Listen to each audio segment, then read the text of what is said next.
Here's why avoidants often pull away right after closeness. And it's usually not because the connection wasn't real.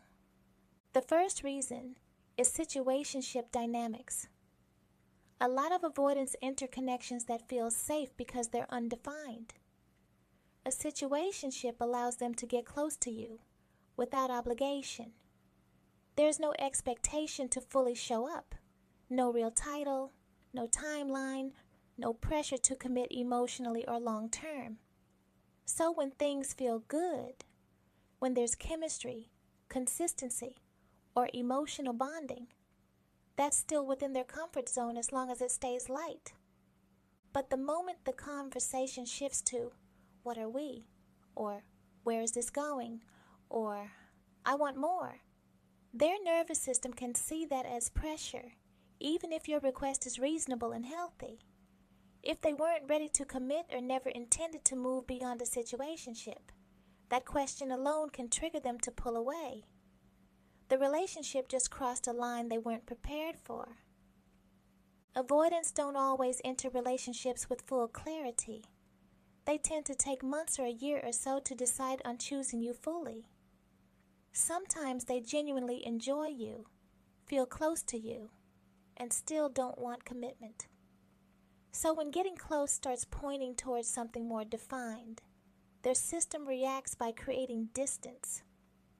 Pulling away is how they restore emotional control when things feel like they're speeding up faster than they can regulate. The second reason avoidants pull away after closeness has to do with emotional and nervous system depletion. Intimacy pulls a lot of energy for avoidants, even good intimacy. Being emotionally present, connected, affectionate, or vulnerable requires them to override habits they built to survive earlier in life. Many avoidants learn to function by being self-contained, independent, and emotionally restrained. So, when they open up or spend a lot of emotional energy in a relationship, it can leave them feeling internally drained afterward. This is especially true if they're already under stress from work, family, finances, or life responsibilities. Emotional closeness doesn't feel replenishing the way it might for an anxious or secure partner. It can feel taxing. So after a deep moment, quality time, or emotional bonding, their system may need space to recalibrate. That pullback isn't rejection. It's more like recovery. Avoidants often need distance to return to baseline. They may go quieter. They may text less. They may seem emotionally flat or distracted. And partners often see this as loss of interest, when in reality, it's their nervous system asking for a reset.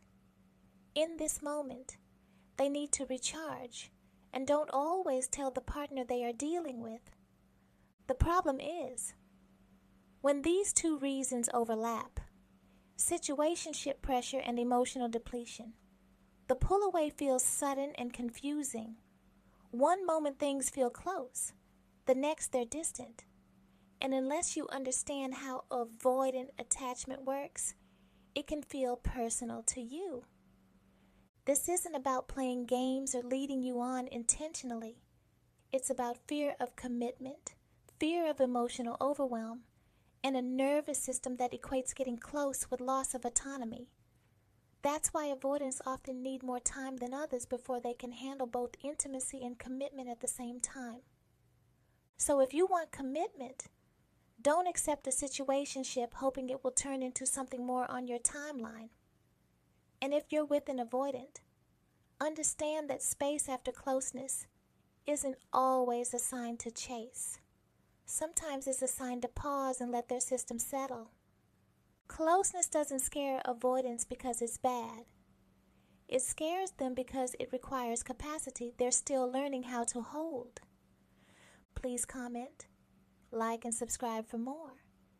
If you have any questions, feel free to comment below. Thanks for listening.